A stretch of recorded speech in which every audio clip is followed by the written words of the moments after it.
What's good, YouTube? I'm at Walmart. I think my daughter's been taken. What do you mean? Taken by a stranger.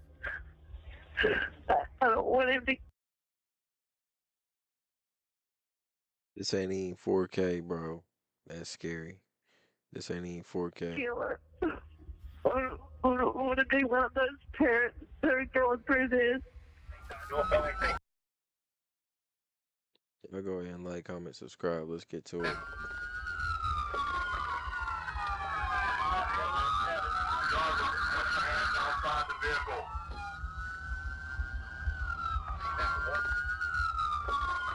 Is the victim there as well?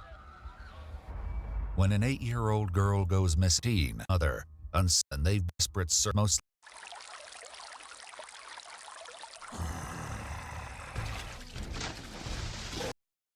I had a bad feeling about him. Just after 11, mostly never been seen before. He knew when the store was closing. I had a bad feeling about him. Just after 11 p.m. I'm at Walmart. I think my daughter's been taken. What do you mean? Taken by a stranger. I can't find her. Okay, ma'am, how old is your daughter? 8.5. I met him in today at Dollar General. He saw that I was struggling to buy them some clothes. He drove us here to buy us some clothes. And the only reason I went with him because he said his wife was going to be here. Because I told him I don't take rides with strangers. Okay, ma'am, what's your daughter's name? Her name's Cherish. After explaining that she still has her 2 other daughters with her, 5-year-old Destiny and 4-year-old Nevaeh, she continues to share more details from the incident. I don't remember what clothes she's wearing because I'm panicking right now. I'm trying not to panic. Okay, and she was last seen with this man? Yes, he said he was going to McDonald's and he hasn't been there because the store is closed right now. Okay, is he a white man or a black man? A white man. He's got white, short hair. He's got dark eyebrows. As she continues to explain, her story takes a darker turn, revealing shocking details that make the situation far more terrifying. I had a strange feeling about him when I first met him, and he took her to the dressing room twice. And I was hoping that she would be okay. And I was looking at the shoes.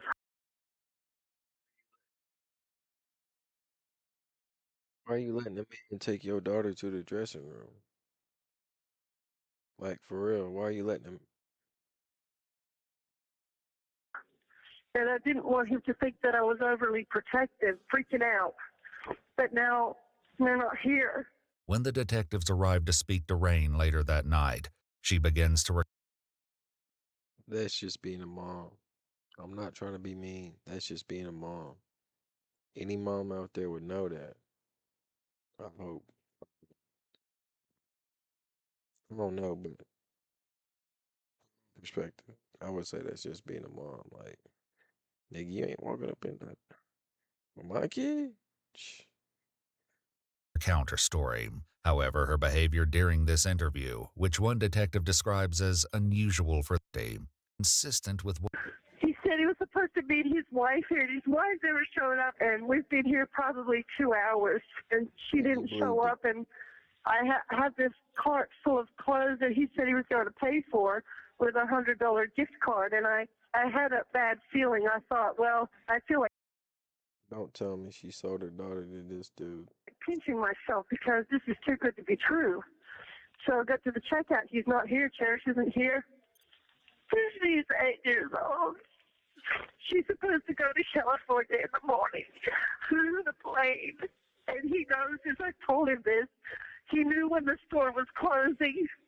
I had a bad feeling about him. stricken with doubt. According to the controller, she left shopping murdered. She expressed chilling thoughts that her daughter may have been assaulted and murdered, but these concerns were made with a noted absence of emotional response. I don't want him to kill her. I don't want to be one of those parents that are going through this.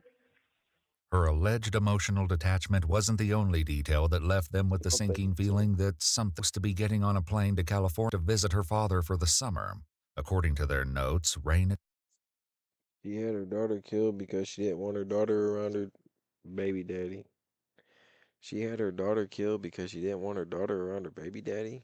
That's crazy. expressed anger over the Nope, situation, you're wrong. prompting one detective to ask her if this entire situation was an attempt to prevent Cherish from leaving. Though she insisted it wasn't, the detective's concerns were enough to leave them questioning. Is there more to this? When Rain's boyfriend, Aaron, arrives at the Walmart, and the two begin arguing over the money she spent at the Dollar General.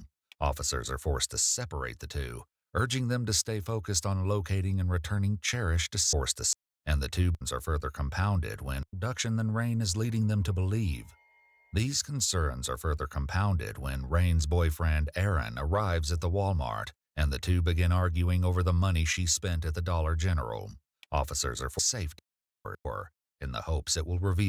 What they'll witness as they play back the tapes will leave them stunned, turning the entire general with Rain before entering the store. PM, the girl new shopping. The man she's identified as Don is seen on the surveillance footage heading to the back of the store before eventually meeting up with the family. Though the camera doesn't catch it, Don slips an object into Rain's shopping cart. The later discovery of what the object was would send a chill down the detective's spine.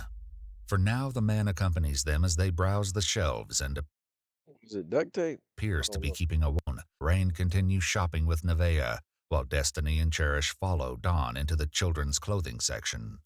After disappearing from the camera's view for nearly 10 minutes, they finally re-emerge and are You gonna let a man walk off with your kids? A random stranger walk off with your kids, and those are your kids. Not someone from the cookout, not someone from your family, not someone you know, not someone from work. Just a random person. They gonna walk off with your kids.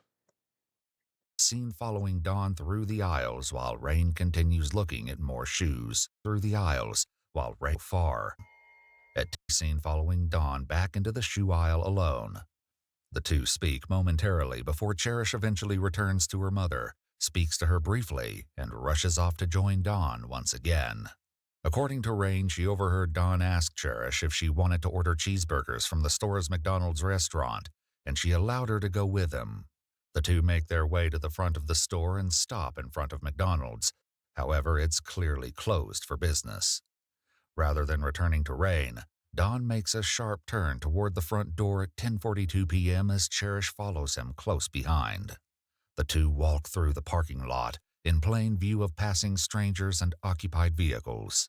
2 minutes He said it's closed. We gonna go to the one right here. It'll be okay. It's right here. And she said, okay. That's horrible. This is later at 10:44 p.m., Don's van is seen pulling out of the parking space Van Creek. before driving down a dark alleyway and exiting the store onto the main road. Meanwhile, Rain seemingly has no idea. 15 minutes. And efforts. 15 minutes have been gone for over 45 minutes. While the disturbing footage now has the detectives second-guessing their earlier assumptions, it's the discovery of what Dawn placed in Rain's shopping cart that truly sets them on edge. An ominous coil of rope, seemingly without purpose, was left behind by the suspect. It's now 2:10 a.m., and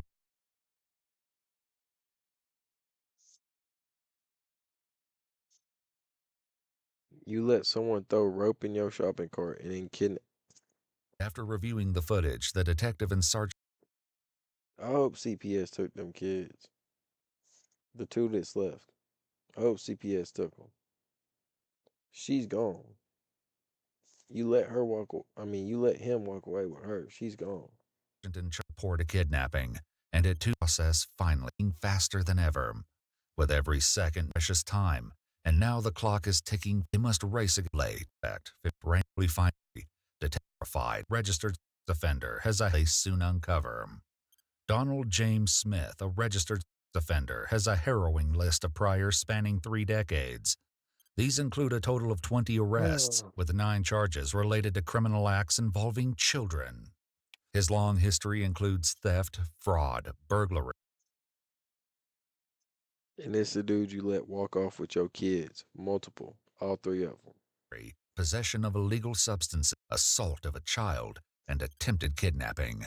The most jaw-dropping revelation was that Don had been released from prison just 21 days ago for attempting to impersonate a Department of Children's Services agent in an attempt Children's services. He's trying to get to a kid.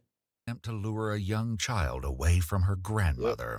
Armed with the horrifying truth behind Don's dangerous past, the race to find Cherish intensifies when he the white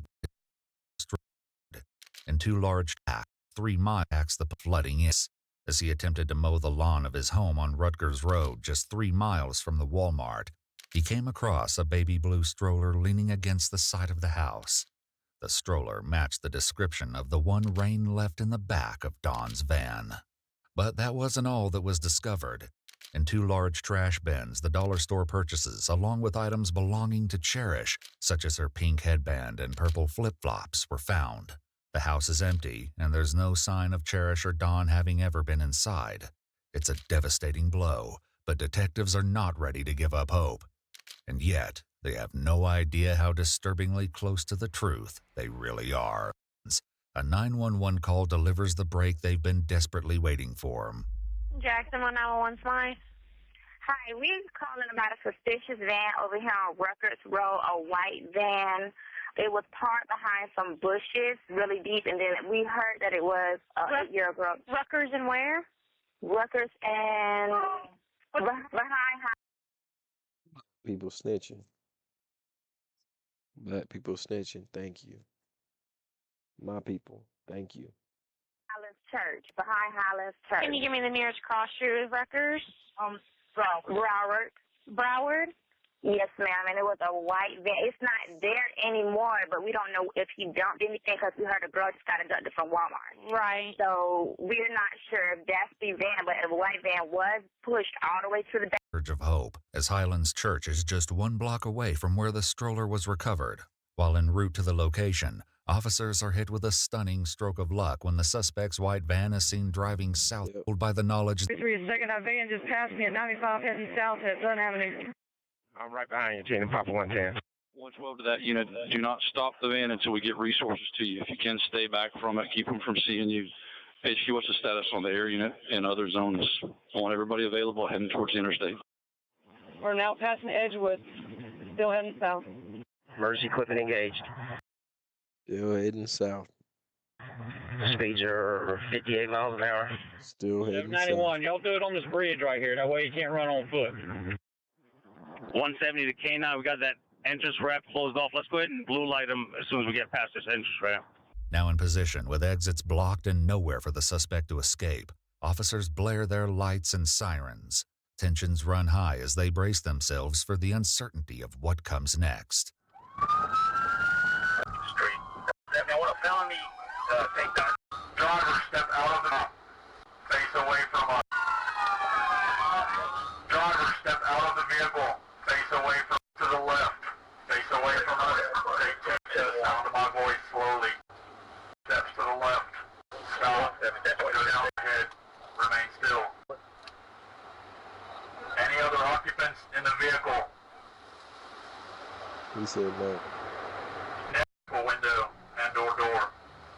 Officers wait with bated breath, hoping to see Cherish emerge. Unit will be approaching. Back up, man. Back up. The canine for the kid? The canine unit is approaching. Them inside. 10 officers approach on high alert with no idea what could await them inside.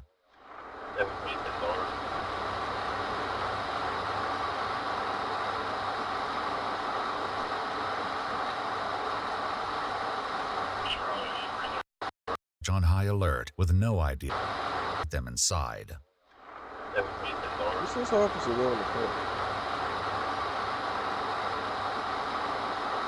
He's gone. He's gone in the van with the dog. He's gone with instead of going in the wind, he's gone with the dog.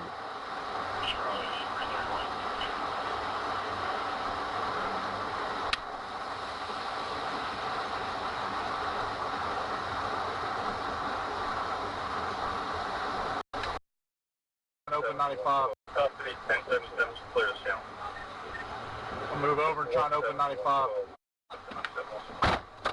There's no sign of Cherish inside. Despite the tragic setback, officers relentlessly question Don for answers, who claims Cherish jumped out of his van at a stoplight and ran away.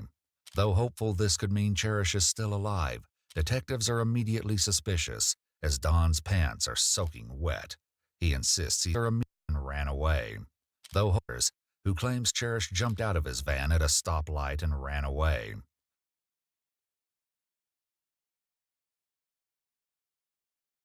Though hopeful this could mean Cherish is still alive, detectives are He's lying to you. He is lying to you, and you believe in it. immediately suspicious, as Don's pants are soaking wet. He insists he's only sweating as a result of recent substance use, but officers aren't buying it. With the knowledge that Highlands Church, where his van was earlier spotted, sits just beside a creek, only a block away from where the stroller was recovered, they quickly send the K-9 unit out to investigate.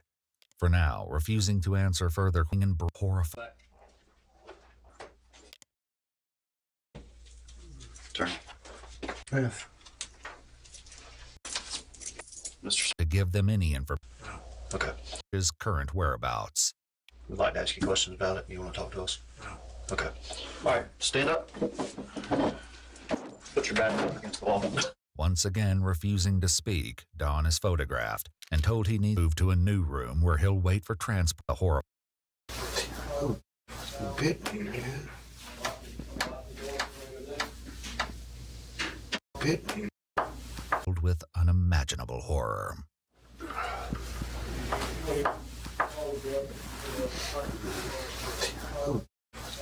Even alone that he finally has something to say, but the horrifying words that come out leave investigators filled with unimaginable horror.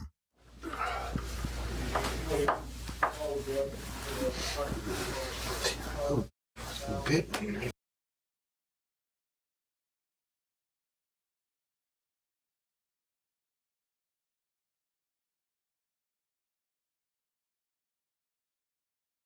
He's naked. Not he's naked, but he pulled his clothes down. He pulled his clothes down and said that the little girl bit him, and she's 8 years old. He pulled his. I'm gonna throw up. I hope. I know he will. I know where he's at. Bit me.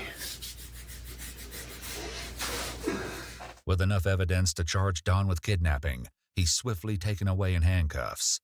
And more than that. Inside the prison, Don shares with a fellow inmate what he wasn't willing to share with police. Little did he know, the entire conversation was recorded by an undercover police officer within the prison. The audio exposed harrowing thoughts that Don harbored. As a group of young girls pass through the prison, Don and a fellow inmate can be overheard sharing their twisted observations. You think I was? Damn, woman. How old do you think I was? How old do you think she was? That's right in my alley, right there. Huh? That's my target area right there. That's what I go after. Well, you would have fun with that one. You would keep that one locked up in the basement for a while. If I saw her at the It's undercover. What he is saying sounds crazy. Crazier than Mr. T. That's what I'm saying, bro. That's gotta be undercover you talking to. Ain't no way. stop back here. Yeah, I'd like to run into her at Walmart. Cherry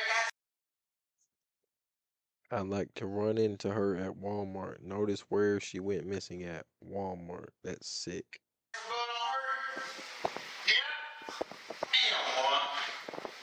She ain't had nothing like that. Yeah? Or Cherry got some blood on her? Yeah? Damn, boy. She ain't had nothing like that, though. That's because she ain't black. She had a lot for a white girl. Though shockingly vile, the audio recordings barely scratched the surface of the horrors the K-9 unit would uncover in the early hours of that fateful morning. as they search the creek near Highlands Church. They next find a white plastic ending from the church would lead the officer deeper into the woods. As they followed the trail, they made a heartbreaking discovery, one that was more gruesome than they could have ever imagined. 8-year-old Cherish Periwinkle was found nude from the waist down, submerged in the murky water, half wedged beneath a fallen tree. Despite the overwhelming evidence, Don shockingly pleaded not guilty and left his fate for a jury to decide. He also attempted to suppress the jail recordings, arguing they were If they don't give him life, bro, I'm so disappointed. And I'm talking about lethal injection. If they don't give him the death penalty, I'm so disappointed. violation of his privacy. The chilling audio was played for the jury at his trial in February of 2018. After only 19 minutes of deliberation, they unanimously found him guilty of kidnapping, battery, and first-degree murder. Donald James Smith was sentenced to death and remains incarcerated at the Union Correctional Institution in Ryford, Florida, where he awaits this sentencing to be carried out. Thank you. Thank you. Thank you. Thank you. Thank you. But like at the same time, I gotta say this. For Miss Cherish Periwinkle, please rest in peace. That is so sad.